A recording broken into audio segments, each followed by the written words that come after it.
Ram, pam, pam, pam, pam. Good morning, Rabbi. Good morning, Chavra. Good morning. With the help of Hashem, we are learning today's 3 Prakim Rambam. Today is the final day that all 3 Prakim is in Hilchos Kelim. Today's chapters are Chav Daled, Chav Hey, and Chav Vav. And my friends, all 3 Prakim today will be about Tumas Midras, beginning with chapter 24. What types of hides, what types of oiros could or could not acquire Tumas Midras. We're going to have the very important klal that ein adam mitame b'midras, whether it's mishkav, whether it is moishav, whether it is merkav, unless the item is theirs, which is very interesting. Because if I touch an item that's yours, not betumas midras, to touch, I become tamei. Mashe enkein, to give over, to impart midras, the item has to be mine, and many rules, at least beginning with many rules, of when does something lose its possibility of becoming tamei b'midras. When does it not yet lose it? Chav Perek Chav Dalet has 11 halachas, beginning with halacha aleph. Elu oiros mistamin b'midras. What type of hide is susceptible to acquiring this high level of midras? Don't forget, midras is when you have a zav or a zav or a ledas. That's going to sit on, lay on, write on something that was made for that purpose, and that item becomes as tamei as they are. Not only that, but it doesn't go down a notch. They are an av. The item becomes tamei on the level of an av. So, if you intend to use a hide as a carpet, or and lishan of hides that are placed on top of a bed to sleep upon, a hide that's placed on the donkey under the burden that it carries to protect the skin of the donkey. Now, if it's made only to protect the skin of the donkey, that's not something that was made to be sat upon. However, people sometimes ride on it. That's the point. A hide that's placed in a bassinet under a baby crib. The hide used for a pillow. Hide used for a cushion. And hides that are placed under the table while people are eating, so the pirurin shall fall upon it. Why is that susceptible, this last one? Because sometimes people lean their feet on. So snapshot, it was meant to be sat upon. Something that's meant as a support only for feet is also susceptible to becoming tamei b'tumas midas. A hide that's worn by a potter. I'm sorry, a hide that's worn by the Chayenu made a mistake over here. A hide that's worn by someone who's beating the flax, right? While he's making this fiber. And hide that a donkey rider or some sort of protection hide that's made to protect a donkey. A hide that a porter is going to wear on his shoulder while he's schlepping, a hide that a bloodletter is going to put on his knees while he's puncturing boils. That's not meant for be sitting. All of them, is Yoshev Aleihen. Next, we call this in English a bib. On the heart means you put it on the cotton, so when he eats, his clothing doesn't get dirty. And during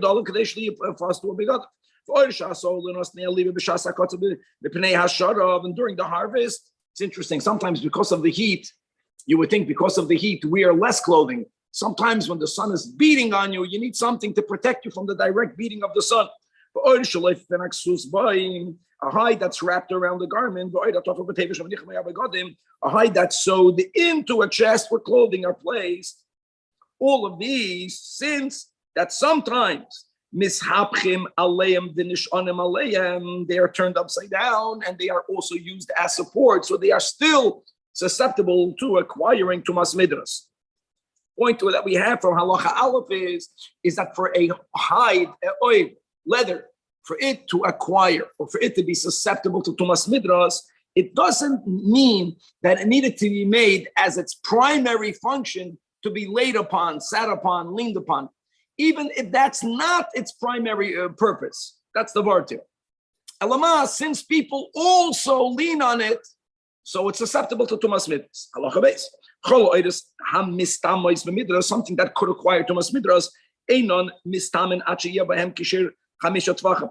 Al chamisha tvachim. Don't forget, we're not going against what we learned yesterday. We learned in Perek Chav Gimel, in Halacha Gimel, right? The different materials, different sizes, whether it is fibers, right? So we had by oil the chamisha, the 5 square tvachim. That stays the same. Question is, from what oil do you have to have the chamisha al chamisha? That's what we're discussing about over here. Now, let's make a contrast to appreciate even better. The elu oil she'ein mistamen b'midras. Oil she'chayger soidik hatzemer be'esha soidik. If someone who's combing wool will wear while he's combing the wool, and or ba'oil she'leifev b'yatzemer asaruk, the hide that's wrapped around combed wool. Now, I just want to explain that after we established, I don't need the sitting to be the primary function. How will I know whether it's b'chlal not going to be used? So the Rambam is giving these 2 examples, is that when you have shtikalach semed adhered to these hides that you wore to protect your clothing, if I were to sit on it, that lichluch, those pieces of hide would get stuck to my pants, and I would have a hard time taking it off. So anything that if I would sit on, lay on, would make me meluchlach, then I'm not going to do that. Or hide that's used to wrap purple garments were very expensive. Here, when something is used to wrap those garments, here it's the different direction. If I'm going to sit on that hide, and if my clothing are already dirty, so I'm going to give some dirt off on the hide, then it's going to make dirty the argaman. It's like muksa machmas chesra and kiss. You won't use it for anything else. However, even when a hide, don't forget it has the minimum shear, it has the 5x5. Even if it's not used, lemerkov, lemishkav, lemoishav, it doesn't mean that it's not a keli. The kulan mistamin b'shar tumois. Beautiful. Halachigim. Or sha'aso chipui like kelim. Now, some hide that was made, leather that was made to cover other kelim, toir miklum, as we keep on learning, chipui, right, is not normally. The chipui, the covering, does not become tamei. It's not a keli. However, if you made a lead piece of leather as a chipul lemishkoilos, you have weights. You want to make sure that those weights don't get worn out, so you store them in some sort of leather pouch. Because it's made as a pouch. It's not made for you to sit on, but a nasa lekabala. However, it's a klei kibul. If you have a hide that you make to put on your heel or to put on the sole of your foot, in other words, it's a very primitive shoe. Stop this. If while you use it, it covers the greater portion of your foot, then mistame. Mistame means even Tumas Midras, like a minol, which by the way is also a mistame the Tumas Midras. The imlav, since it's not properly sewn, it's stama hide that you use to fold. If it doesn't have that minimum size, completely tar. Halacha 5, minol sha'al ku'imum, a shoe that is still on the mold that makes the shoes, even if no one ever wore it, because once it's already on the imum, it's called, it has nigman amalachtai. Halacha, you had that above. And we're speaking about a hide. Don't forget, guys, you begin with the skin of the animal, and you have to be ma'abed it. And there's many steps, right? And it's not a smelly thing, and you have to in the flour and in the salts and who knows what. Once it's ready enough to be made into any sort of leather keli, So then hamachshava mitamason. What do I mean hamachshava? From the owner, of course, but what's hamachshava? That she'im choshev olav liyas oira shulchan, because even when you have a hide, maybe you want to make it into a shoe, then it's not a finished product. But if you decide to use it the way it is, in other words, I want to cover this, I want to cover a table with it. We established that oir shulchan is mistama b'midras. And is a mistama b'midras. However, but if there's a hide and it's almost ready, but something still has to be done to it itself. The im chasim malacha. In other words, most people, let's say, will not use it as it is. That ain't a machshava mayelis boy. Acha tigarim malachta. Machshava is not enough. Chutz, the only exception will be shemachapen boy hamerka v'pnei ha'avak. A hide that people use to cover a saddle to guard it against avak. Shamachshava mayelis boy. Because it's common for people to use it in such an unfinished state. That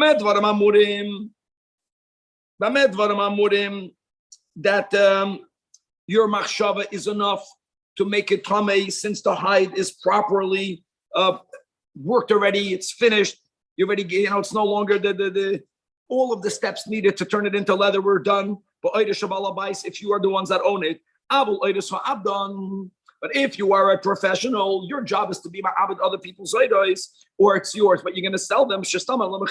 Amazing. Because you had designated it to sell. Once it was designated, it's interesting. Doesn't mean it's a finished product. The buyers will be the ones that will determine what it will be used for. So once there was a prior machshava, Ein machshava moitzi midei machshava, as we learned above. Halacha zayin. Ein adam mitamei b'midras mishkav merkav she'ein shaloi. This is a gavaldik din. Once something is classified as an oil or as a keli that is susceptible to tumas midras, it doesn't mean that if I'm a zav and I lay down on your mattress, I will impart tumah to it. No, I will impart other tumas to it, not midras. Because it says, not b'mishkav voy, on his couch. Wow.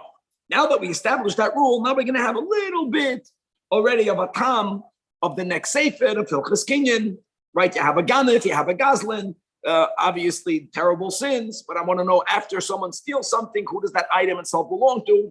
You have to know the dinim of a yush and shina deshus. So once we establish that for me to impart midras, that item has to belong to me. So if a person gazelled a robber, that means that the victim knew who the gazlan is. He was not afraid. He went out there in the public. He stole the mishkav, and v'daras olav v'leinigia. If he didn't have the contact, because contact, other tumais will be imparted even if it does not belong to me. Here we're speaking about midras. A gazlan does not acquire it. Why not? Because the victim knows who the gazlan is. Now, of course, every case is a case. It could be that if the gazlan is a mafioso and everyone knows if he robbed it, don't go and get it back. But normally, it's amazing that when someone has something geganvit, that means you don't know who stole it, you'll give up hope quicker because you don't even know where to begin.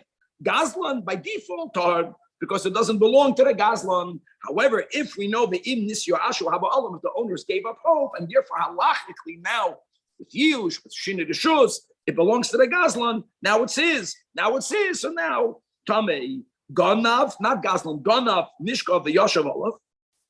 Again, generally, a ganaf means someone who, not generally, a ganaf means someone who steals, but he hid from the victim. The victim doesn't know who is the guy, so he gives up.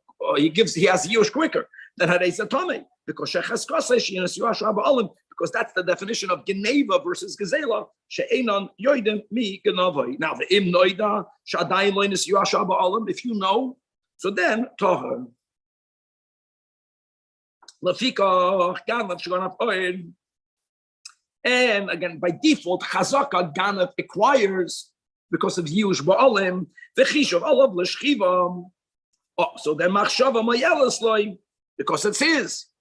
And umestame b'midras aval hagazlan generally ein machshavtoi moyelis elim kain nisyu ashu haba olim. So now that we had a little bit of a tam of Sefer Kinyan, now let's come right back to Sefer Tara and enjoy every second. Halacha ches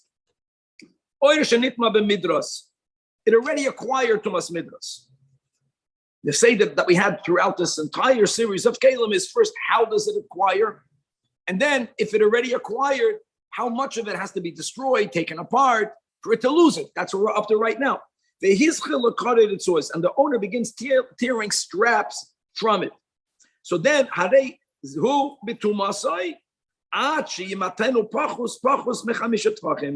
other words, if you don't have a shtickle 5 by 5, that will lose Tumas Midras. Until you get to that part, then every remaining part that's still 5 by 5 retains. Why?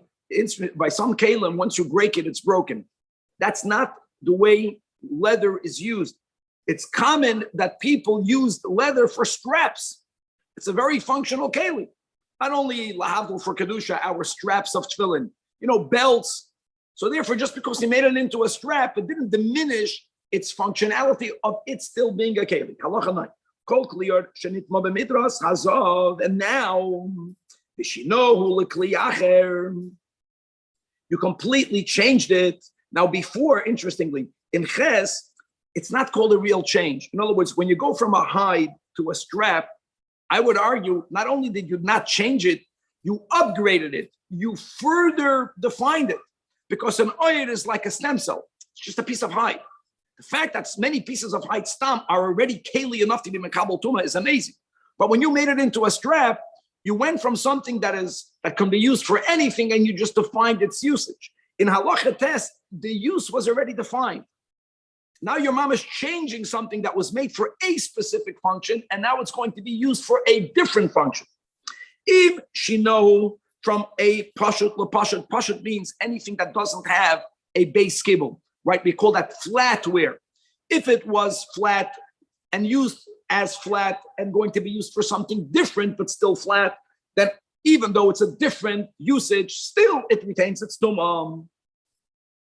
Shino mi pashut lemekabel or mi mekabel lepashut. So it's not enough that you changed its purpose or changed this function. You actually made a shinoi in the form of the hide. Now tahor gavaldik.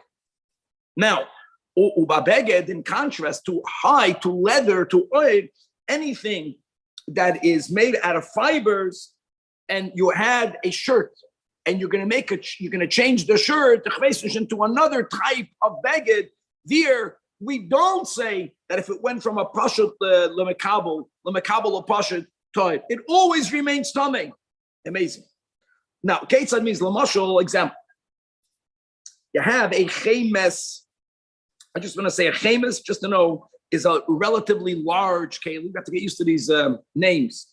If we would have a picture, that would be helpful. But it was, then we have throughout the Gemara chemes, a leather drinking pouch, which is closed, right? It's sewed. It's mekabel mayim, yayin, and you opened it up, and you're making it into a shatiach. You're making it into a rug. That's a great example.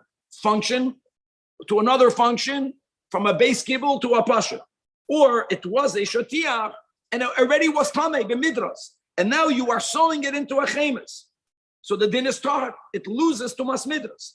Avol chemes shenitma midras, so it's already it has a base kibble, and you make it into a turmil. A turmil is certain types of pouches that shepherds used to wear. Different, right? It's also mekabel, or it was belonging to a shepherd. It was a turmil, and I'm making it into a chemes. So then, even though you changed its look, you changed its function to a certain degree, because you went from a base kibble to another base kibble. Halacha yud. A cloth pillow. Beged, right? Not of leather, not like we mentioned before in this chapter. That became tamei midras. That's just to give the contrast by a beged hakol tamei. And now you made it into a sudden, into a sheet, or you had a sudden, you made it into a kari keses. In other words, it was flat, and now it has a receptacle, beged, that was made into a mitpachas,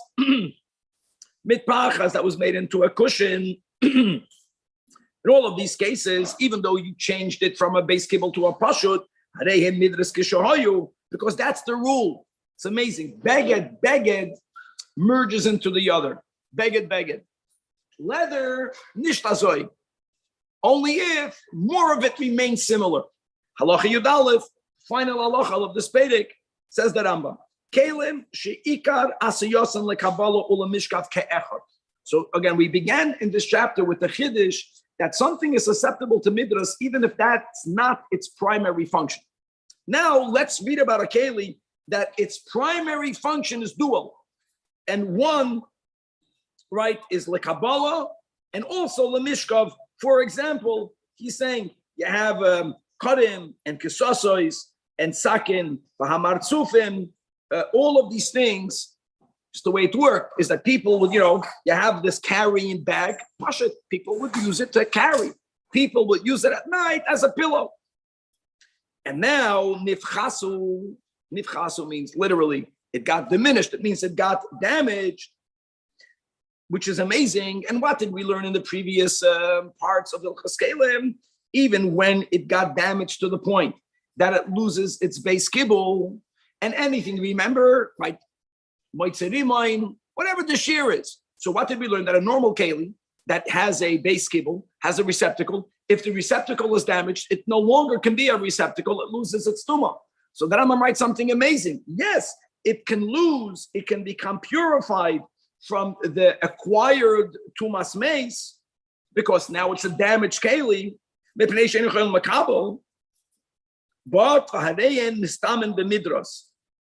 doesn't affect tumas midras. Shadayin ein oil midras, which is mamash amazing.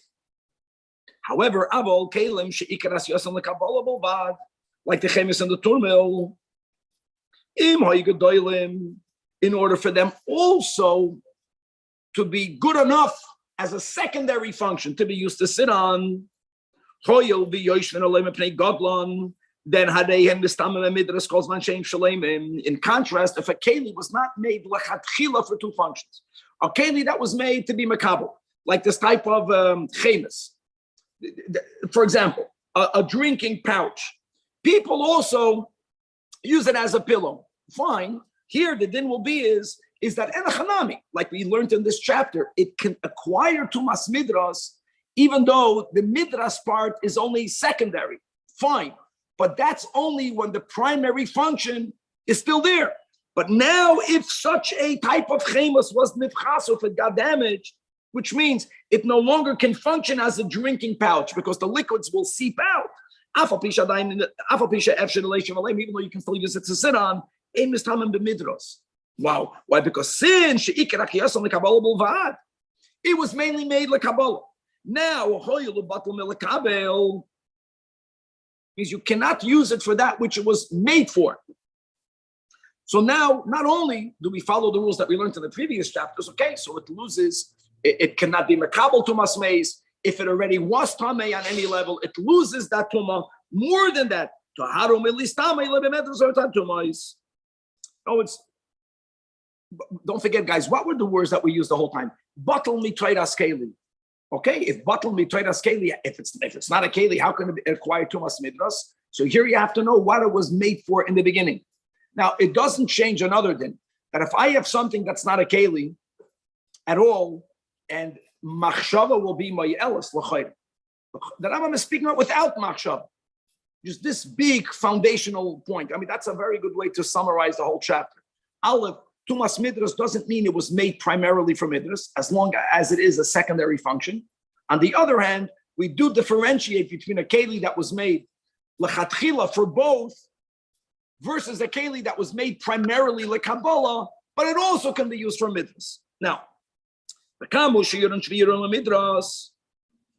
even when we say that when the keli is intact, it's not nifchasu, prior to nifchasu, it also can acquire midras. So don't tell me that, I'll tell you why 5 by 5 tefachim won't work that way. Because here, the keli was made as a drinking pouch. It just happens to be that drinking pouches that were very large were also used as a beanbag, as a seat. But here you have different shayurim. So if you're beginning with a chemes, it has to be a chemes large enough to hold 7 kav. If it is a yalkut, a carrying case, large enough to hold 5 kav. If it is a klastar, a feeding bag, that they would hang around the mouth of an animal. So when it's working with produce, if you don't want for the animal to eat up the produce, and the Torah says also that way, you're torturing the animal. So a solution would be they would put food under the mouth of the behemoth. So when he's plowing on your teruah, he's not muzzled, he's eating, but he's not eating the other person's food. And they would put in the you go to a simcha and you have this guy that eats and eats too much. So put in front of this guy, so item, not the steak. Some people have a nature that if the food is there, they have to eat it, never. So you have to know how to deal with it. So then arba'a, it has to be large enough to hold 4 kavim. A leather sack into which water is poured. Again, these are all kalim to be makabel. Then it has to be large enough for it to be able to contain a saw for you to say standard without machshava moyelis. That this is also secondarily going to be used lemidras. And as long as the base kibble is intact, it also can acquire tumas midras. Pachas mishuna ma'elu, ein ru'oyim lemidras, ve'ein derech ha'am leishav aleyam. So by default, it's not going to acquire tumas midras. Now, nifchasu, they were damaged.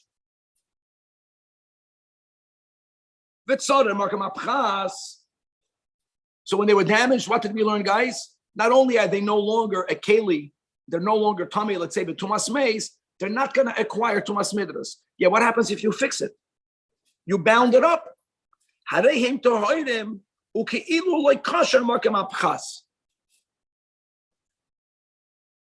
Amazing. Because binding up is not a real fixing. And all drinking pouches that were damaged, that they lost their toidas base kibble, and then you bound them closed, they remain to hoirais. They get undone easy aside of those drinking pouches from those Arabs, because shekachu darkon tamid litzaradam. If that's the halach yelech, and I think it's more important that when you bind it up, it remains bound and functional as a base keli. So then it returns into being a base keli, which also, if it has the right size, can secondarily be used as a midras. Chemes chalil, in a bag in which you put the musical instruments, never in Mistama midras, even if they're very large, because they're not ru'uya lemidras. People don't use it as a secondary function. They want to use it exclusively for the protection of the musical instruments. Gewaldig. All right, Chavra Perek Chafei. Perek Chafei, like we mentioned in the beginning, all 3 chapters today. This is our 2nd chapter today. Is about Tumas Midras. More examples of what type of keli is susceptible or not letumas midras. The big rule that pshute creates that midin Torah does not acquire tuma at all, but it acquires min ha-Torah tumas midras if it was made to be sat upon. You have to put these 2 things together. When it comes to machshava moyelos, another big cloud, whose machshava is moyelos? And the rule is only the owner of this article, and obviously if the owner is bar mitzvah, right, or if they're not chayda shayta. In other words, that it has to, that rule, whenever machshava is needed to make something into a keli, that machshava has to be from its owner, and it has to be from someone that is a b'nei deya. And Chevra, let's begin Perek Chamisha ve'esrim that has 20 halachas. Says the Rambam halacha al kol pshute kleyates pasuim liyeshiva.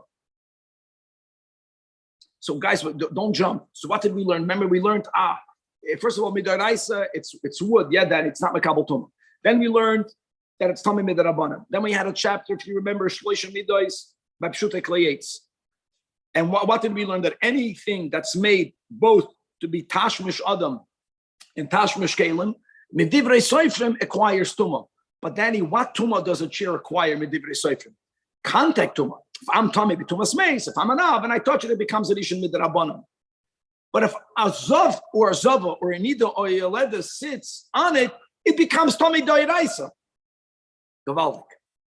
It's not that pshute kaliyes are only if they're tummy midrabanan. Yeah, they're only tummy midrabanan b'shar hatumais. Now that we're focusing on tumas midras, the Rambam wants to make a special declaration. Even though it's pshute kaliyes, as long as it was made liyeshiva l'shchil l'rekiva, mistamen b'midras.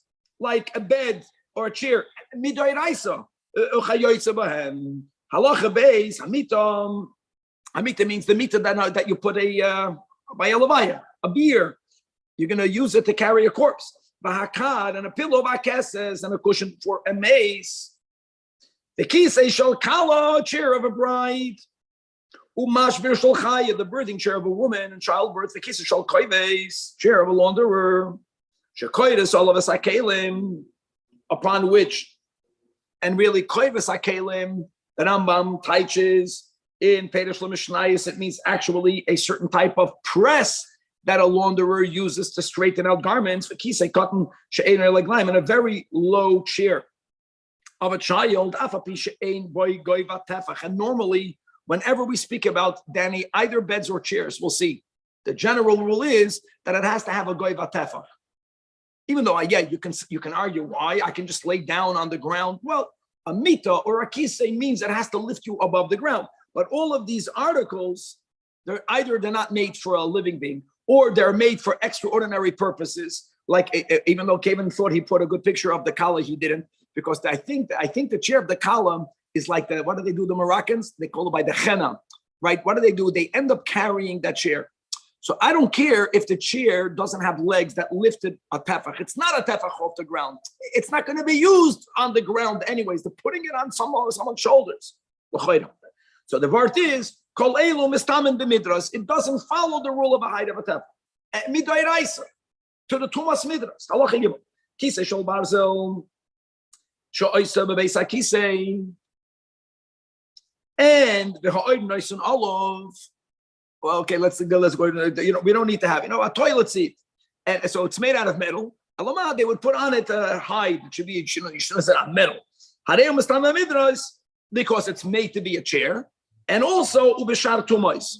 Now, I want to go back, guys. Remember, we learned sipui kelim. See, there's exceptions to this. Exception to this. We don't call this a sipui kelim. If you remove that hide, so it's amazing. The hide itself still could acquire tumas midras. It was meant to be sat upon. Because without a leather cover, like everyone has standards. No one is going to sit on that toilet seat then. Okay? Right. If someone did, it wouldn't make it. Yeah, because it's not meant. Either the fact that they would have to cover it with hide, maybe today, the metals we have today is so much smoother and so much lighter. This time it was rough, whatever. Any type of toilet seat that used to have a cover, if it lost that cover, it's no longer, it's a keli, but not midras. Allah chadal. Taraxol shalgami, a small basket made out of reeds, that was also covered with leather. Mistama b'midras b'shar tumais. It becomes a solid keli. However, if the leather was removed, don't forget, reeds is very flimsy. So mistama b'midras, like we had before, by the kisei shel besakisei. But the taraxol is completely torn. Why? Because if you don't have a proper cover, think about a basket. Again, everything today is better. Those reed baskets were so flimsy. If they don't have a cover, can't use it for anything. Right. Halacha hey. Safsalam sheba. Now, let's go over here. They used to have in the Beis HaMerchatz, they used to have marble benches with wooden legs. The bench itself is not susceptible to tumah farvas because of the rule that stone, kelim, and not makabel tumah. The legs used to be made out of wood. And therefore, they are susceptible to tumah, even to tumas midras, even though there's no touch, because the guy, the zav, is sitting on the chair, on the stone. What's the chiddush here, Danny? We don't say that the legs is, so to say, buttled to the bench. Maybe they were removable. I don't know if this is across the board, but that's the rule over here. No, it's the bench is made out of stone, but the bench is leaning on the legs. The legs are made out of wood. So he says, they are mistama b'midras. Even though that's the whole part of midras, there was no touch with the legs, but he's leaning on top of the base. His weight is going on the legs. Then we say that even the wooden leg is not going to become tamei, and we're going to have such a thing later, my friends, that a bench that has one stone leg could be functional, especially as it's used in a merchatz, let's use a mikvah, that these benches are leaned against the wall. So since it could function even only with one leg, so you can't, so therefore, even though taka, your weight is also on the wooden leg, you can't say that the Zav is leaning on it. It's not needed. Halacha. Coffee will help if you don't have another coffee. It's going to work. The Sadim Sheba Merchatz, boards in a bathhouse, in a mikvah, sheshigman, that they were covered with cork, covering them with cork, l'chayra, means that it made them smoother while they were in the state of Nesadim. L'chayra, they were too rough. People would not sit on them. And now you can sit on them. Still, ain't mekabel tuma, because she'einu masuim liyeshiva in the merchatz. It's just because you smoothed it out, the function of those Nesadim were placed, not for you to sit on it. You know, how do you make everything hot? So they had coals, if you remember in the Gemara, there were certain bathhouses, I think there used to be brachas, right? There were brachas that people made when they went into a merchatz, that they should be protected from falling into Gehenna.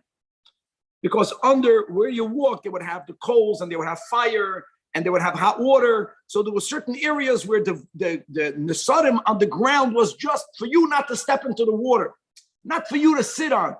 Halacha zayin. Hakakala, a large basket, basal, and a wicker holder. Shemilam teben oy moichin, that was filled with straw fragments of cloth. Oh, it's a beanbag. Now that they are filled, you can sit on them. Afal pishas kinam liyeshiva. Prior to that, you would break down it. It's flimsy. Ein mekabel tumas midras because she'einam ro'oyim liyeshiva.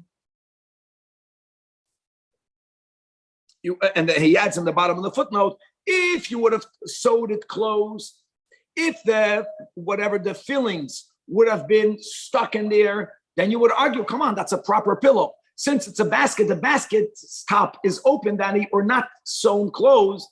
So without the filling, without these fragmented cloths, of course you can't, it's gonna collapse in. Right now it's filled with cloth. So what? The cloth is not sewn in it. You can easily take it out.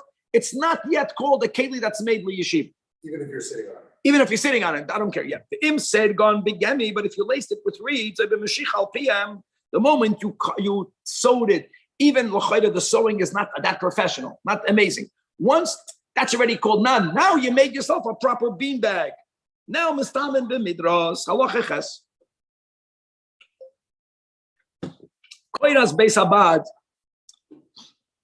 she'asa roisho echad kisei.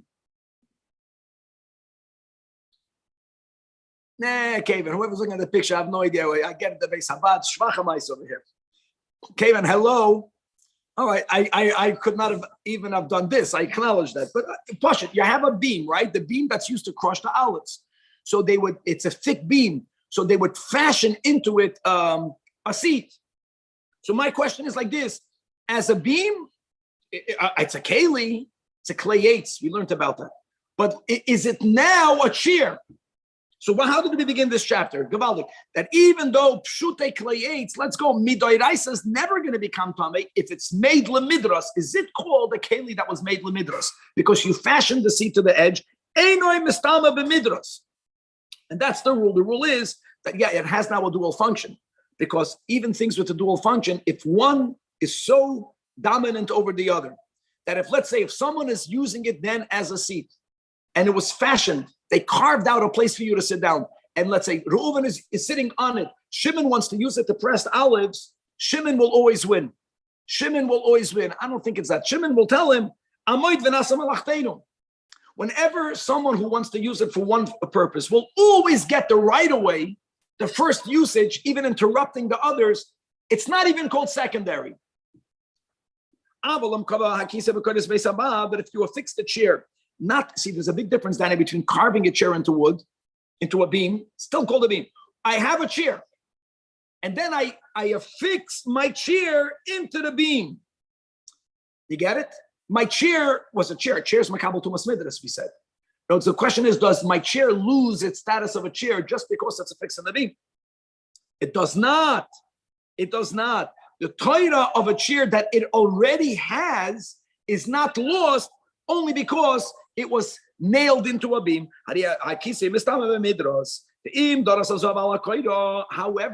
However, let's go a little bit back to Chibur Kalim. If the Zav stepped on the koidom, the chair will not become tamei. The chair will not become tamei. It's not considered, like we learned by Chibur Kalim, one fakir. That's the whole chiddush. Since it's not considered one, that's why also the kisei is mistame. It goes both ways. Any other beam.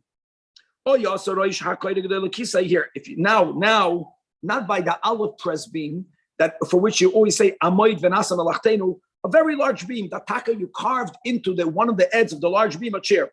Ein tami ela mokem hakisei bilvad. This is even greater. And this, by the way, again, going back to Perek Yud Zayin, we have been learning this already since Shabbos, that even by Yodos, like certain things, we don't say either Tamei or Tahor. For you to carve a chair into a piece of wood, it does not need to be on a Koyra Gedoyla. So the Gedoyla part of it is not needed. So it's not Mechubed. Shehu Tahor, Gavaldik. Shu Toid means, now let me just say like this, there's many ways. Shu Toid, it sounds like, what is Toid? I'm going to read footnote 8 on the Chayenu, even though it doesn't fit into the words, but since the Rambam and the Perish HaMishnaya says over there that the chair is Toid, the chair is Toid because since the chair is attached to the kneading trough, the kneading trough is not susceptible to Tumah. You have to challenge. The question is, why, Danny, would this be different than if I have fixed my chair into an olive beam, where the Rambam just paskin that the chair will become tamei. Hakisei mistame. Okay, that's the issue with that understanding. Okay, Bekitzer, the Kesef Mishnah speaks about it, but there are other ways of learning the Rambam, but let's just teach it the way it's understood by the Kesef Mishnah, the way the Rambam teaches the Mishnah. The beam, it's one way, but the trough, it's another. That's right. Zero. That's it. It's different, the beam and the trough. Very good. Halacha 9. Ksas hakoidom. Shemasaken hamasates esu even leishavalel. So a stone cutter is preparing, carving the edge of a beam to sit on. He doesn't need the whole beam. However, okay, that yeah. So again, first of all, we established a few things. Chibur Kalim, only that which is needed. So number one, in this case, unlike the olive beam that if you carve a chair into it, garnished with nish, here the stone cutter's chair is significant, but it's not going to be metamed the whole beam, only the makom yeshivasi. That's number one. Number two, another type of chair. When they had carriages, so normally you build chairs in the carriage. However, they also would have these little chairs, these little benches right outside the carriage. Maybe a guard would hang on to that. Or maybe you would give a ride to someone who you don't want in the carriage. You know, there's first class, second class, and then like outside the airplane. So that is completely not considered a chair, even though it's a chair. Because she'ena eli yeshiva sa'ar. I would argue that maybe all of the seats in the economy class that I fly in, it's not makabel tuma. That does beinta. It's not called a kisi. Halacha yud. Roshi kiloi nosei. Sheyoshin aleim ha'amonim. There again, the beams. You're a mumcha. You're a craftsman, and you sit on top of a beam, and you're sitting there when you're smoothing out stones. The chayotze behem again. That's not made at all. So then to you're sitting on top of a kolonosos. I would go back with that word that amoid v'nasa melachtedim. So if and these umanim will have to get up. You have a date palm and you took a piece of a date palm and you carved it out and you sit on it. Also, is taught even if it has the minimum height of a chair of a bed, which is a tefach, because it's not called a keli. The bull shalates any lump of wood. Afopi sheserkoi v'kirkamoi v'aso pranim l'shad v'chayotzevoi. Notes you colored it. You fixed it into a gateway in a keli. When will a bull shell eitz become a keli? Painting is not enough. If fixing it to something else is not enough, you have to do a malacha in it. You have to carve into it. And by the way, whoever had this chus many years ago, I went to the Rashi's yeshiva. So there's a stone. And they carved the chair into a stone. You can see it. Maybe he'll find it. It's in Vermeiza. And a whole nest that the Nazis didn't burn down that shul. Was when you carve a chair into a bull shalates, it's not a bull shalates because it's not a lump. Other than that, just because you painted it and you can see from the paint that it's meant to be sat here, nothing. Halacha Yudal. Roshe kiloi nosois hachakukim. The heads of beams that have been carved out. Again, you carved out on the head. So let me show you. This is a beam. This is the beam. Not that you carved a place over here. Right, you carved a place. I know that audio won't help, but you carved out a place, not on the roichav, but on the top, on the head. In other words, if it was done with the kavana of sitting on it, now that we established in halacha yud that if you begin with a lump of wood, but if you carve out in it, that makes it into a chair. Good, then mekabel and tuma. But if you found it carved, you don't know who did it. You don't know whether there was das. No. That's not exactly not there. Oh, good. So then, im chishav aleim mekabel tuma mekanu lahaba. We don't presume that someone carved on the head, not like the picture. Sometimes it's good to know what it's not. The head caving, the head here, not here. Because most people, if they were to make it into a chair, they would do it like you showed on the roichav. So you have to know that if you don't know, you can be machashiv right now. But without a new machshava, the presumption is it was made for another purpose, and it's still called a bull, and it's not makabel tumas midras. It's also not makabel other tumas, guys, because we're speaking all about pshutek layetz. Another din. Or adam she'ein shalai tahirim. Guys, only with machshava. Guys, if you woke up only to learn this dayenu, that's the rule. She'ein lecha machshava mayelas ela machshavas ba'olim she'ein b'nei deyam. So when the Frierdiker Rebbe begins Likutei Deburim with machshava mayelas, which is a Kavaldik Hasidic term also. So machshava mayelas, you have to take ownership, right? The whole part that when the Rebbe is thinking of a Chassid mayelas, because the Rebbe takes ownership, the Rebbe takes achrayus for his Rebbe, which is for all the Jewish people. You understand? Right? Halacha Yud Beis. If you are making a mound from dried yeast, now yeast could be used, right, to make a dough to ferment it, but you are making it into a chair because yeast becomes hard. It's amazing. No longer eichel, and therefore, and yes, umestama b'midras. Shaharei mishameshes tashmisha eitz, because it's used as wood is used. A big chiddush. Even though, guys, Danny, it's not. If it would not be ru'uya to be machametz, there's no chiddush here. The word is, even though you could have chosen to use this dried yeast as yeast, you cut out a piece and put it into a dough. Your machshava moyelas to be moitzit midei oichol, and now it becomes a chair. How? Because it grew from the ground. It's like a pshutek layetz that was designated lemidras, like a kisei. Halacha yudgim. Machatzelas rakash. Gotta get moving. A straw mat. A lot of mats now. Mistama b'midras. However, if it's made out of kanim or chelef, so it's much weaker, flimsier tahira. Oh no, he writes in the bottom and footnote, not because it's flimsier, because it's uncomfortable. Anything that's uncomfortable won't be used. You know, by Hilchas Sukkah, it's good to know these dinner because it's mamish the opposite. By Sukkah, we dafka want to use something that's not mekabel tumah.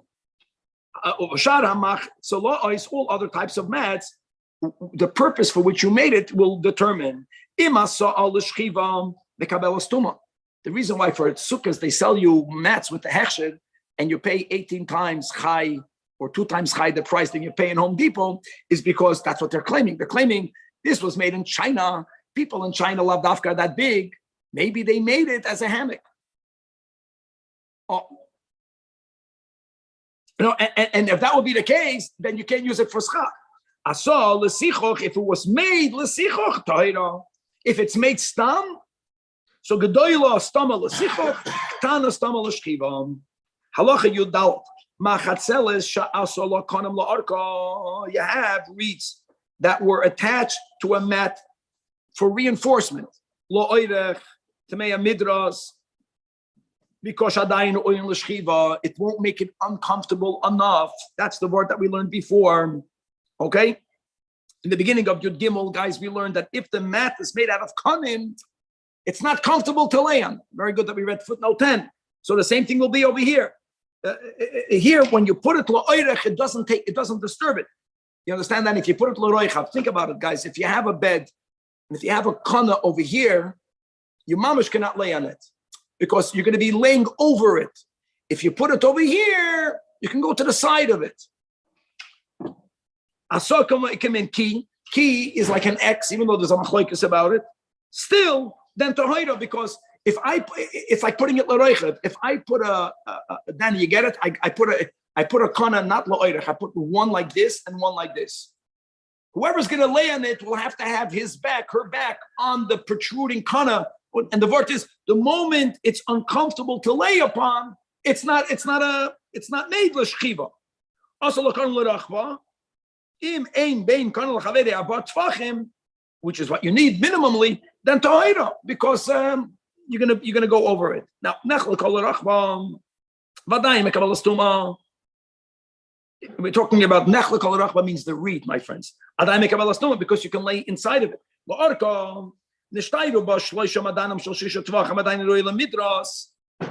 We need pictures, guys. We need pictures for this.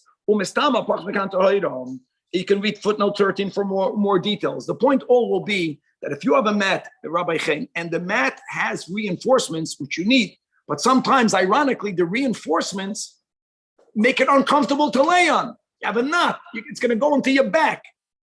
So all these, these are the details where halacha says it's comfortable enough, or it's no longer comfortable enough. If you had these knots or these bonds, and you release them to hoida.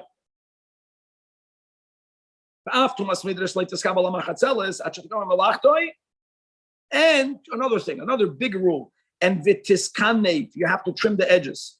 And that's something that we learned in Pedekei, because when we're going from a non-keli into a keli, there has to be gemar malacha.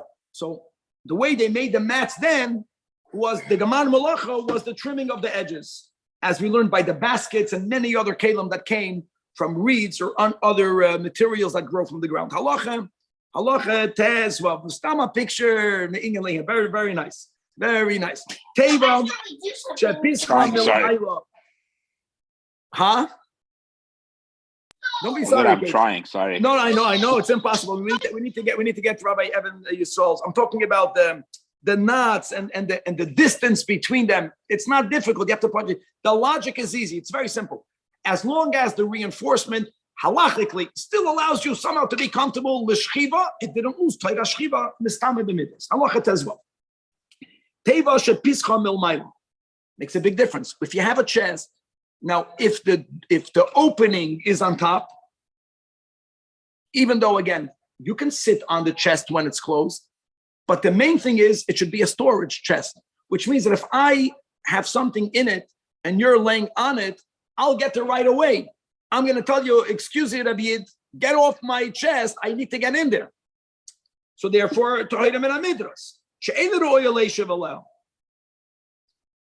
however, it's a chest, it's a keli.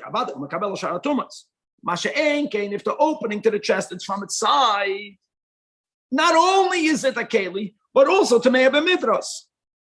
And that's what we learned in Perek Chav Dalet today in 3 Prakim. Or people who learned Perek Echad yesterday, that midras doesn't have to mean that it was primarily made lemidras. As long as it is considered a secondary function, it's oichet nistamin b'midras.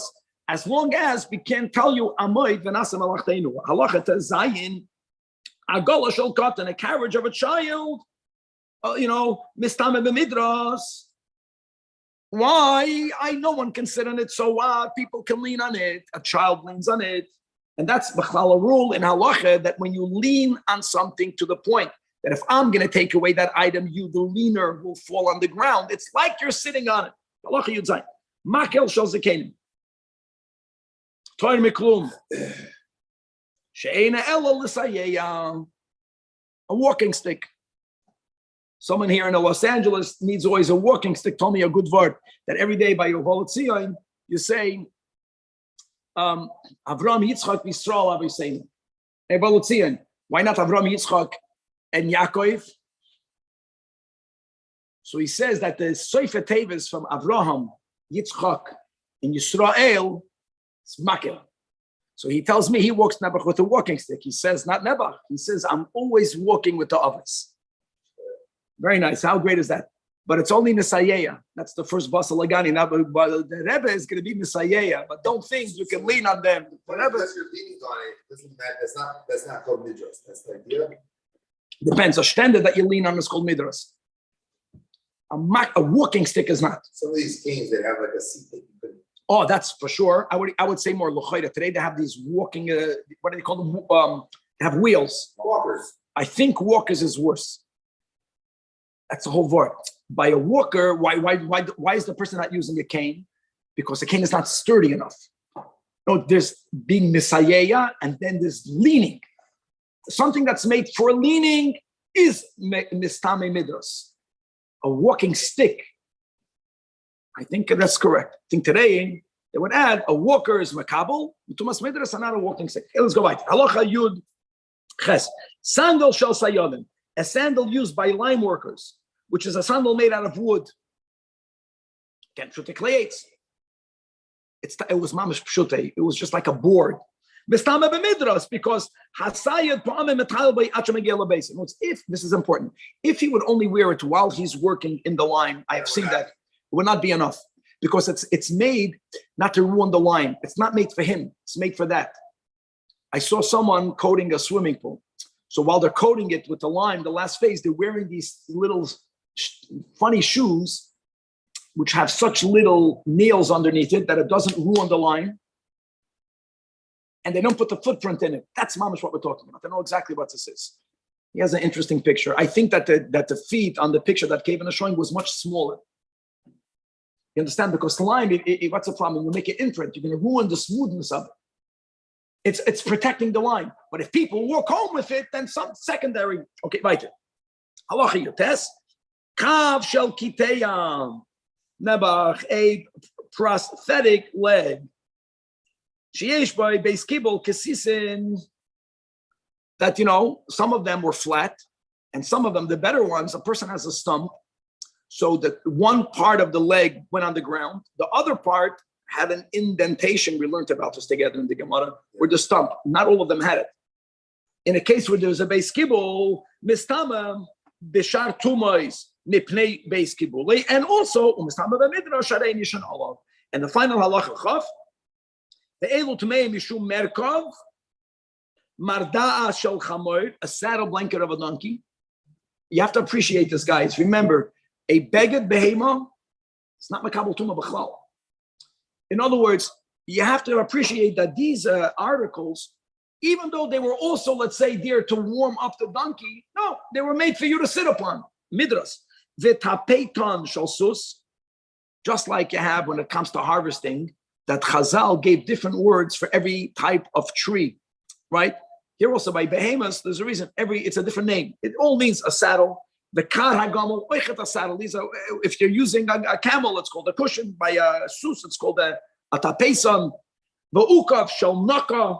It's amazing how there's a different name for a male camel and for a female camel. They were made for you to sit upon. In contrast, you have these boards that they were placed on a donkey, and then they would put the masoi on the donkey. In other words, the boards were there, Rabbi, not to hurt the donkey. It's made. Now, did people sometimes sit on the board? Yes. Doesn't matter. It was not made for that. But the which is unusual, they made it like dual purpose to meya. If not here, it's not just primary, secondary. If the secondary is lamerkov to meya, but you have to take a picture of those boards. Those boards, if you would have a good picture of it, they were made just to protect the donkey and to be able to put more schoida on them. The fact that sometimes a person would sit down on it, it's not enough to make it into a keli limitless. And Yidalach, Pedig, Chavav, 3 out of 3 today. Tumas Midras, Now we're going to focus more when a keli was already ru'uya, to be susceptible to tumas midras, and now a change is made. And I know that we learned a lot about it already in Perek Chav Daled. If you remember, by leather, we're going to go not only by leather now, but when will it be batel and when will it not be batel? We're going to have many cases that the status of a keli can change back and forth, which is great. Back and forth meaning not lemidras to nothing. Some kelim are only susceptible to tumas midras and not to other tumas. Some kelim are only susceptible to shar tumas and not midras. We're going to learn about kelim that the owner is making changes to it, and it's going to be flying back and forth, only midras, only shar tumas, and we'll see what the effects will be. Perek Shisha V'Esrim has 15 halachas, beginning with halacha al. Says the Rambam. Kli eitz haray lemidras, that we learned about in Perek Chav Hey. Even though it's kli eitz, right? Made lemidras, bona fide midras. If shekavoy bakoisel betoy chabinyan, if you are fixed it inside a building, whoever has a chayenu, let's read over here, footnote number 1. This is quoting from the Rambam's Perush HaMishnayos. We're referring to a thick piece of wood with 2 legs. So at least it somewhat appeared like a chair. And now this same, similar to a chair, could also be used to connect 2 walls together. Now you appreciate what the struggle is. In other words, we also learned in the last chapter, if you remember, when you affix a chair into a beam, it doesn't lose its tight as chair that quick. Here you fixed it in real estate. Here it's functioning now as a connector of walls. But it looked before a little bit like a chair. So does it lose its status of a chair? So even though you affixed it, that's not enough. If you did not build anything on it, or if you built anything on it, but you did not yet affix it, if you didn't have both, adayin mistama b'midras k'shahoyam. For it to lose its status of a keli hasoy midras, you need to have both of the steps. Aleph kivius, and you would say, it's a big chiddush. Guys, normally when you're kaveya something into real estate, it should become kavua. It's not that way. Because something that already had toiras keli olav, and it looks like a keli, it's formed like a keli. Think about now in Los Angeles, this earthquake. So many people like affix, they nail something into a wall. It's a good example. Have a bookshelf. You nail it into the wall. It's not, of course, it's makabel tuma. Of course, it's makabel tuma. You don't say, no, it's part of real estate. I know Tanad V'Kirayim was the chiddush. That's different. Here, it was a keli prior. Doesn't lose its toiras keli just because you were kaveh. You have to build on top of it. If both kaveh b'masmanim and dubana olav tahar, but if you had a built-in shafir, like built-in shafir is not makabel tuma. It never had toiras keli. But I'll give you an example. Then you can put a bookshelf, and then you put like a cushion on it or some other platform on it. And then you put that as a shelf. No, it's once you start building on top of it, that's how you are mevatel. Kevius binyan al gab. Mapots. So you have shenason al gabe akoiros. It had a din already of a keli. Kavoi v'loy nosan all of us amazeva. Then still mistama b'midras. Same concept. It's anything that already had a toiras keli. Just affixing it into the building will not make it lose its toiras keli lemidras. Kavoy v'nosan all of us amazeva. Then halacha base safsol shenitel echol men hashoisov. You had a leg of a bench that was removed. So adayin hu ra'oi lemidros. How was pshat? Because you can lean it against the wall we had in the last chapter. However, nital hashemi, once 2 legs are removed, it's completely taught.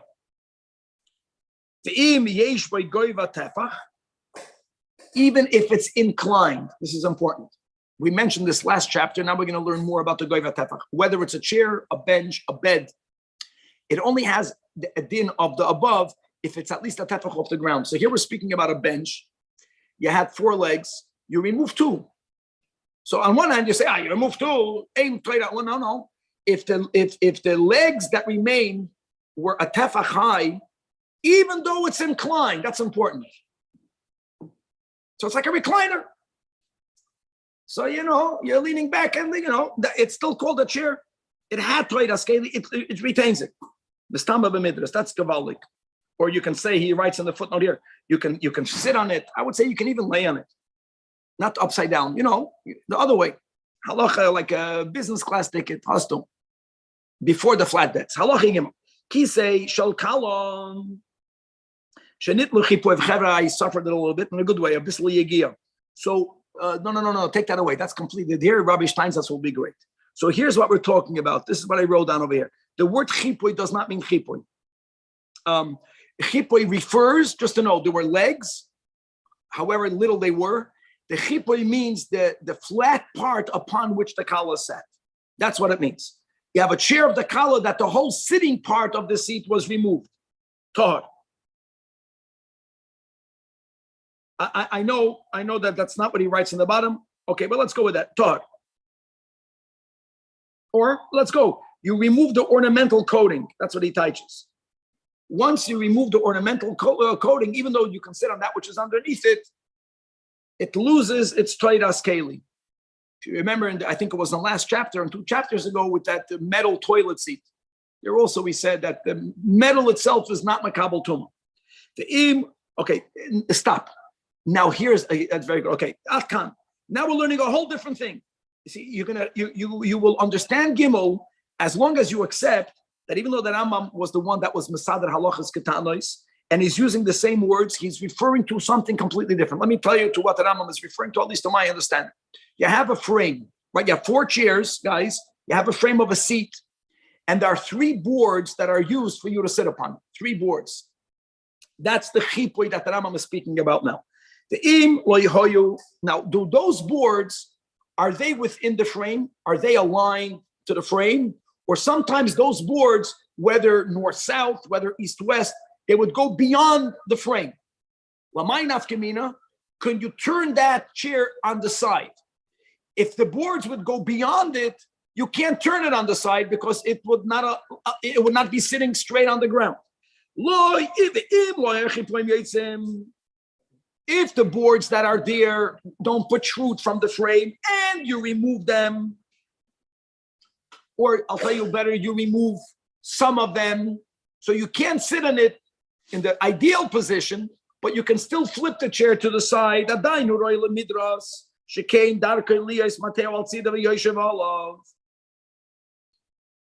Verstehst? Yeah. Would a Very bride good. sit on it?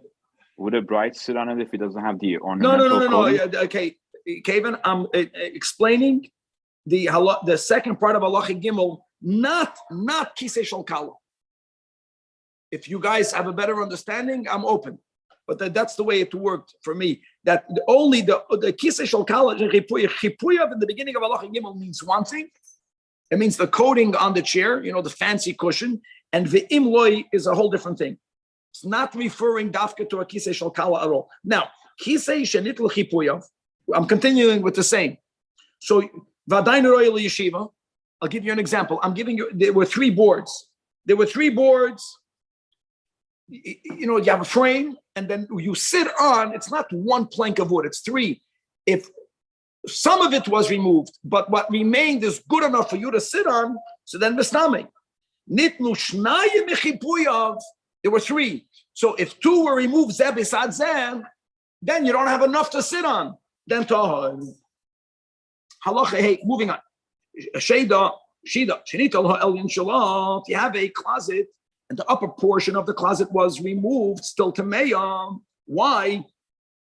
Because Shatachtin Shuroy Lemidras, you can use the bottom part of the Shida as a support. Nitalatachtin to Meya Pnei Elyon. Nitlushteyem.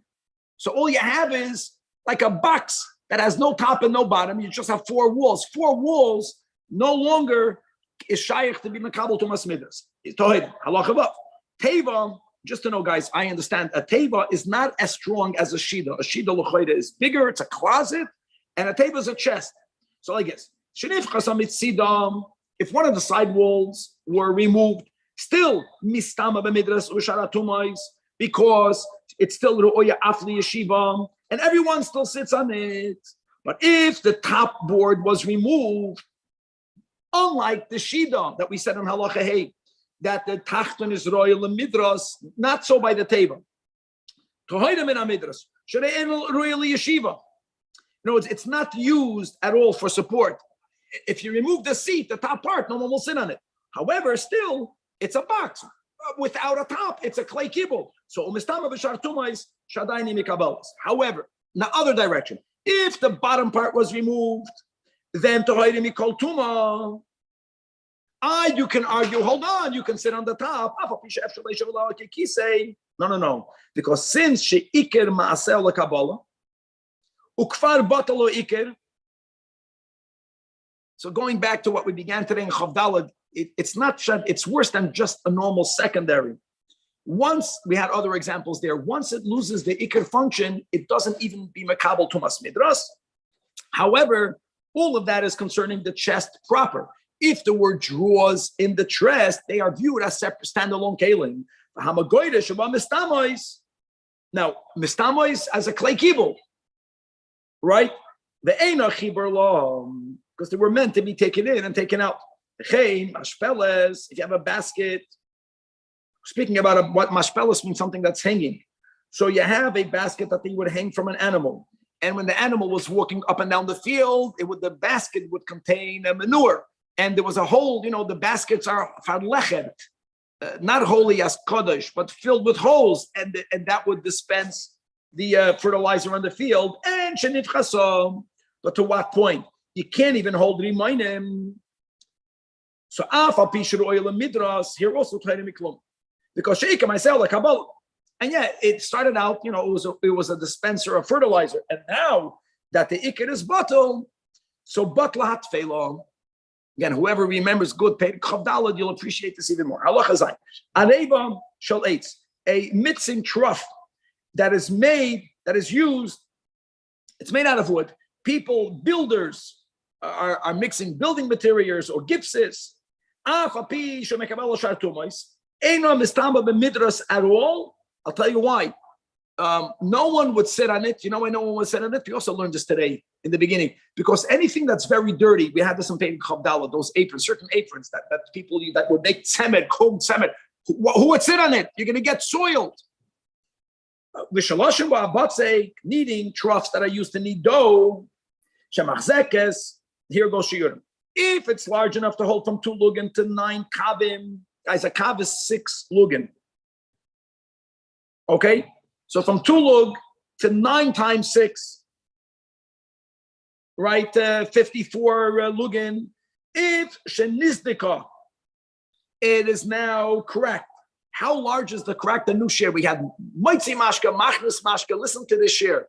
It's cracked so much that if you were to fill it up with water and you want to wash just one leg, by the time before you wash your leg, all the water will seep out. That's another share of the size of the crack.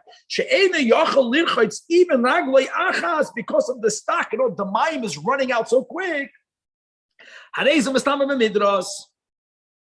Why? In other words, when it was designated to use as dough, no one is going to sit on it. You're going to get dirty from the dough. You're going to make the dough dirty, but it's such a big hole, no one will use it for dough anymore. But on the other hand, no one is going to throw it out. Shestama, such a large keli that cannot be used for the original purpose, shekoifsa, that people will turn it upside down and people will sit on it. Lefi godla v'sedek shalom. In other words, you can say more that normally when you have a keli that lost its first toidas keli, you need to have machshava to make it into a keli. Some things, lechatchila, when they were made, that was lechatchila. It's going to be used to knead dough. Such a large keli is not going to be thrown out.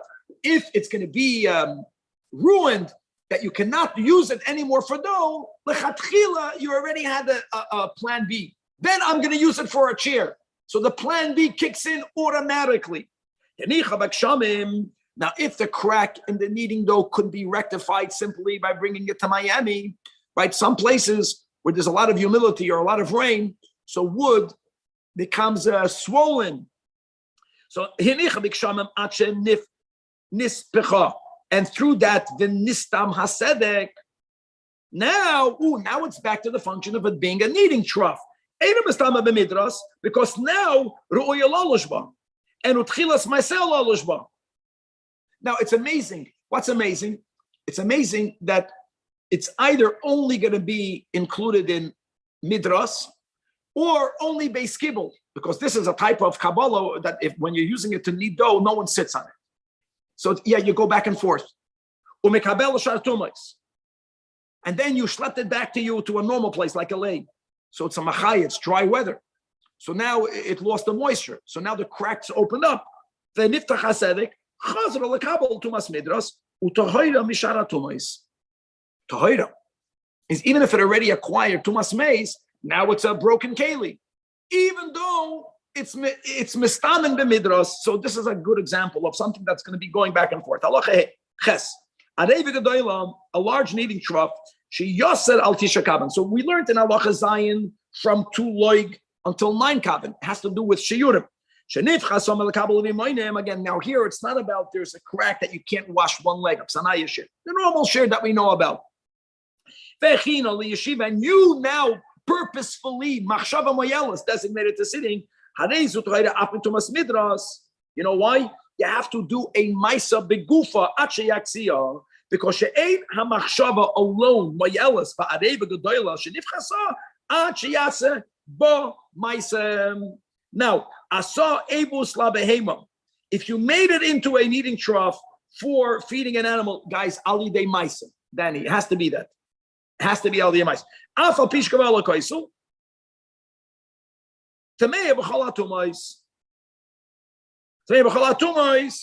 As we learned in the beginning of this chapter, that once a keli, I'll tell you another, a keli that was made not to be affixed, keli that was made standalone, you are fixing it into the wall, is not mavatal toidas keli unless you build stuff on top of it. Beautiful. Halacha 9. I'll tell you more. Before we go back to 9. Before we at the end of 8, when the Rambam writes Tamei b'chol hatumais, the Rambam is really writing 2 things: that it's still makabel all other tumais. B'chol hatumais means Danny, not midras, because an emus labehema, when you did a ma'isa begufa, an emus labehema is not ru'uya liyeshiva. You're going to get soiled. So you did a ma'isa, you made it into a trough for animals. So that's the word. It's no longer acquiring tumas midras. Before you affixed it into the wall, so then it's a keli. It's a keli. However, the other chiddush is that now that you affixed it with nails into the wall, it doesn't lose toiras keli. Anything that was made as a standalone keli does not lose toiras keli just because it was affixed. Halacha 9. A lot about beds, ugavalt. So guys, you have to hear. It's easy to describe it even without a picture. We're escaping. What's the pshat? You have like this. You have 2 long sideboards. You have the wide head and backboard. You have the legs. You have the ropes. So like this. A bed that both of the sideboards were removed after it became tummy. And you made new sideboards. Just because the bed lost the sideboards, Danny, it's not a broken keli as long as the nekavim. Now I know you need a picture for that. The nekavim is the area, I think, in the roichav boards. Where do you put the long boards into, Danny? You stuck them into the nekev on the other 2 boards. So there's a headboard, there's a back footboard that have holes in their sides. And the oirach boards go into it. If I understand correctly, if you have a bed, it has all the 4 legs, it has the headboard and the backboard, and then the kavim are still there, just because it lost the arkan, it didn't lose its height of a bed. For me, that's important, the most important line over here. So you replaced it. And after you replaced the new boards, they broke again. And you replaced them again. Doesn't matter. Point is, the bed retains its original tumah. You get it? So you have brand new. You replace the sideboard, does it say? Even if you replace it twice, you replace them, and after you replace the sideboards broke, it's still impure. That's what he's saying, Danny, clearly. Yeah, good. Now, nishtabro hayishanois. See, you're adding boards on top of the old boards, but they're both there? When does it, you have two boards left. When does the bed retain the trait of a bed? The old boards have to remain. No, there's two dinim here.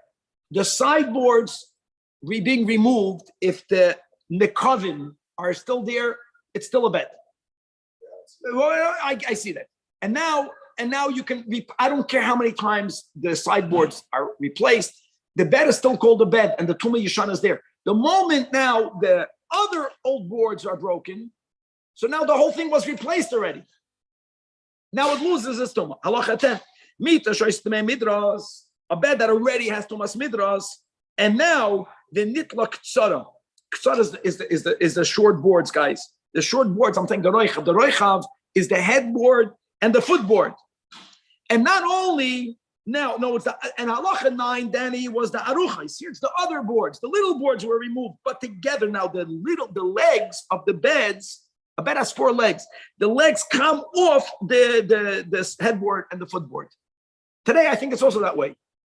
So if those boards were lost, and v'nitla ketzara, one of them, and two of its legs, adayin hi betumasa. Why shadayin surasamitoy medes?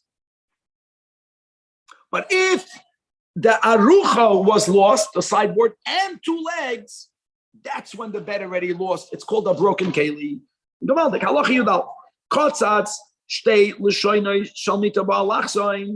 So let's now, again, if I'll understand this correctly, you have 4 legs. We just said in Halacha Yud, Danny, that if I lost 2 legs of one side, which means the legs is going to be slanted, still has a trait of a bed. But what happens if the front right leg and the back left leg, diagonal, were lost?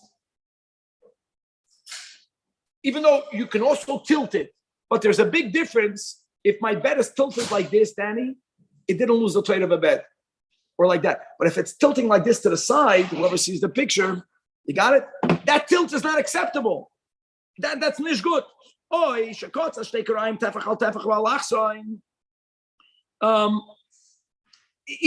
even if they are there, but they were cut a tefach, so it's lopsided, but again, not lopsided like a reclining that doesn't go flat. But at least it's in the same direction. You can put your head on the higher part and your legs on the lower part. Or if you think that you want to get rid of the water retained in your legs, you go opposite or whatever works for you. That's still good enough. The moment it's lopsided, or if you lowered all of the legs, that's the word. And all of them are not even a tefach above the ground. We're learning it good. Another detail about a bed. Nishbara arucha. Let me add the words now with the nekavim. If not, it won't work. One sideboard with the nekavim that we spoke out before. And now you fixed it. Only one sideboard with the nekavim. But one second. Now, after you fixed it, the other sideboard broke. And you fixed it. Because by now, when both sideboards with the nekavim broke, the old bed is not there. There is a new bed. So we say the new bed ki'ilu touched the old bed. So it's Tameya Maga Midras. Now, when you speak in the second, if both sideboards broke with the nekavim, completely tohaya. Pictures will be helpful. Halacha Yud Beis. Mita shoyis Tameya Midras, again, invited to a bed. Oy, b'shara tumais. And now, this happened in Brazil. So someone stole half of the bed. Amachaya. They stole half of the bed, or they lost half of the bed, or 2 partners owned the bed. No, these beds were made out of different parts. So the partners decided, I'll take half and you'll take half. So once it's half and half, that's it. I get it. One second. Danny, what's the word? I'll tell you the word. What's going on over here? The word is it now belongs to two different people. Notice, until now, when we began with the beds, we never spoke about half and half. With Vladishina on a kavim malacha test, that could be half. It's not about the half. It's that it's big. It's different. If it broke, here it belongs to two different people. That's worse. Since it belongs to two different people, geendik. The fact that it belongs to different people. But if you build it back together, there's no tuma yeshana.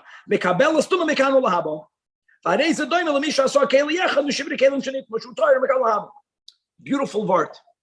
Any piece of furniture that is meant to be taken apart and put together, the moment it's separated and there's a change, two owners, then it's broken. Halacha Yud Gimel, mita down. So the parts of this meat that were taken apart, im nishar arucha shtei kira'ayim, oy ketzara shtei kira'ayim, harei elo mistamin, mepnei sheru'yim l'samcham l'koysev l'shan aleihem. Now you have to contrast this with halacha Yud, but everything fits. Okay, halacha Yud Aleph. Mita shenitmei skula. You know how they would toivel beds, or good word. You know how they would toivel beds? There wouldn't be a mikvah big enough to put your whole bed into it. They would take it apart. The word is that when you take it apart and you toivel every piece individually and then you rebuild it, that's fine. It works. You don't have to toivel it all together. And the final halacha tezvav, hamefarik es hamitalat bila. You know when you have to toivel every part because it's still under the same owner and it works, that's the wood part of the bed. But the strings, the chavolim that we spoke about yesterday, that they made the base for the mattress, once they are completely unwoven from the bed, they are b'chlal natame. So they never have to be taken to the mikvah. That's the word. And you don't even have to take it to the mikvah. The pieces of the bed don't lose their tumah unless they belong out to different people. So then you would separate it. You would take it to the mikvah. It's not a broken keli. It was made to be taken apart. Beautiful. You put it back together and you're good. The chavalim lost their tumah, and the chavalim are good the way they are. Chavalim, you see, once you take it apart. The chavalim, that's the end of today's payday. Yeah. They automatically lose their tumah. Does that mean if a regular dove sits on a bed? And the chavalim are tamei b'tumas midrash. You gotta go